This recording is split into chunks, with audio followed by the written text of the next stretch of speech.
मैं सरदार हूं और ऐसी कई उदाहरणें हैं पंजाब के अंदर। अगर किसी मुस्लिम के पास कब्रिस्तान नहीं था तो सरदारों ने अपनी जमीन देके कब्रिस्तान बनाए। यह कौन सा अधिकार है कि मैं किसी को चीज दान देना चाहता हूं?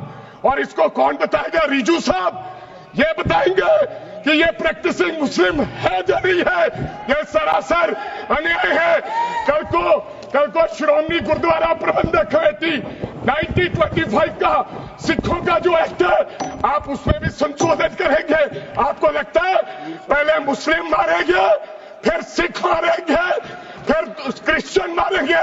ये आपकी सोच है और मैं बिल का विरोध करता हूं। और किसी धार्मिक स्थानों पर तो लिमिटेशन एक्ट लागू नहीं होता, इनके ऊपर क्यों आप जानबूझकर इनको अपनी लात के नीचे से दबाना चाहते हो, इनकी छाती पर चढ़ना चाहते हो, जानबूझ के मुसलमान को मारना चाहते हो? क्यों बिल लाए? क्योंकि आपको पता चल गया कि देश का मुसलमान हमारा साथ नहीं दे रहा। हमने हथकंडे अपना लिए, हमने आरएसएस की नीति अपना ली, हमने डंडा अपना लिया।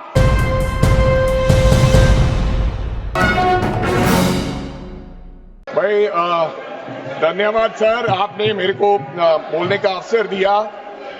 मैं ज्यादा रेपिटेशन ना करते हुए सीधा बिल का विरोध करने के लिए खड़ा हुआ हूं।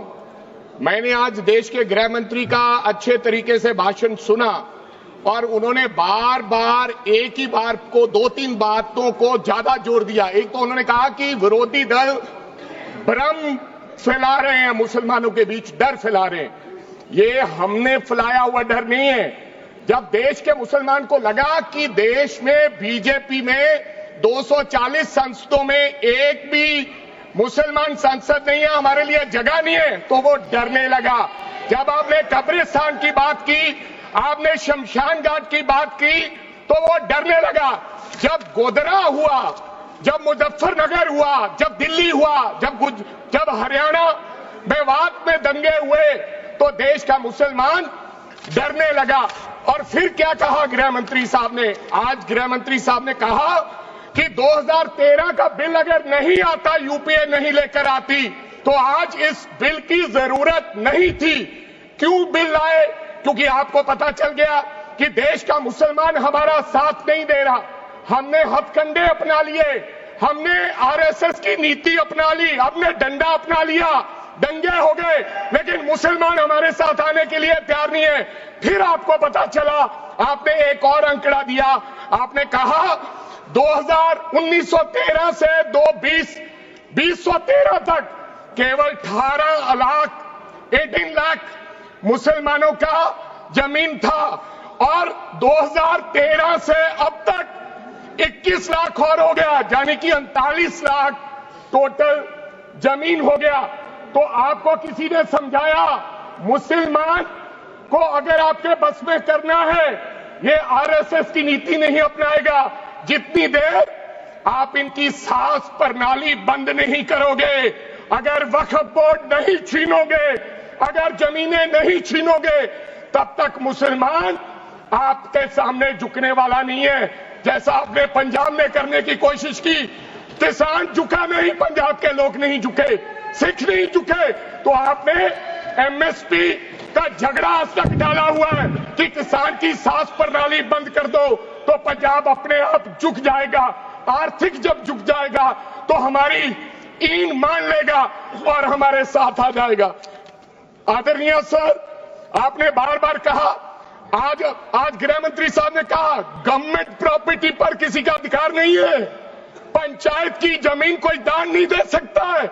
मैं आपको इसके पीछे लोचा क्या है, इसके पीछे छुपा हुआ राज क्या है? 1947 में जब बंटवारा हुआ था, 47 से लेकर 1954 तक सारी प्रॉपर्टी गवर्नमेंट के नाम हो गई थी। उसके बाद 1954 में एक्ट बना, तो वो एक्ट में सर्वे हुआ 1961 टू 1970। सर्वे किसने किया? कलेक्टर ने। अगर पंजाब की, हरियाणा की, हिमाचल की बात करूं तो डिविजनल कमिश्नर अंबाला बैठते थे, उन्होंने सर्वे किया, तहसीलदारों ने सर्वे किया, तो वक्फ बोर्ड को यह जमीन देने का काम किया। अब क्या हो गया? जैसे राहुल गांधी कर्नाटक में भाषण देते हैं, गुजरात में मुकदमा दर्ज होता है, सजा हो गई। गवर्नमेंट की प्रॉपर्टी तो 1947 और 1954 में तो सारी प्रॉपर्टीज गवर्नमेंट की थी। अब एक बंदा खड़ा होगा तो वो कहेगा कि यहां पर ये गवर्नमेंट की प्रॉपर्टी है, डिस्प्यूट होगा तो आप वक्फ बाय यूजर का अधिकार खत्म कर दोगे कि ये तो जमीन गवर्नमेंट की थी, आप उसकी जमीन छीन लोगे। फिर आपने कहा लिमिटेशन एक्ट की बात कर रहे हैं आप, और किसी धार्मिक स्थानों पर तो लिमिटेशन एक्ट लागू नहीं होता, इनके ऊपर क्यों?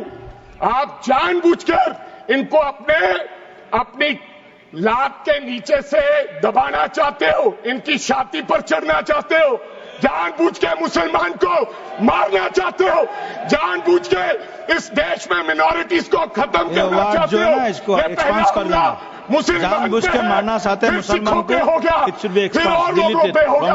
और लास्ट आपने कहा प्रैक्टिसिंग मुस्लिम, एक आपने और कंडीशन लगा दी लास्ट कि 5 साल प्रैक्टिस मुस्लिम होना चाहिए, वो दान दे सकता है। मैं सरदार हूं और ऐसी कई उदाहरणें हैं पंजाब के अंदर। अगर किसी मुस्लिम के पास कब्रिस्तान नहीं था तो सरदारों ने अपनी जमीन देके कब्रिस्तान बनाए। ये कौन सा अधिकार है कि मैं किसी को चीज दान देना चाहता हूं? और इसको कौन बताएगा? रिजू साहब ये बताएंगे कि ये प्रैक्टिसिंग मुस्लिम है या नहीं है? ये सरासर अन्याय है। कल को श्रोमणी गुरुद्वारा प्रबंधक कमेटी 1925 का सिखों का जो एक्ट है आप उसमें भी संशोधन करेंगे। आपको लगता है पहले मुस्लिम मारेंगे, फिर सिख मारेंगे, फिर क्रिश्चियन मारेंगे? ये आपकी सोच है और मैं बिल का विरोध करता हूं।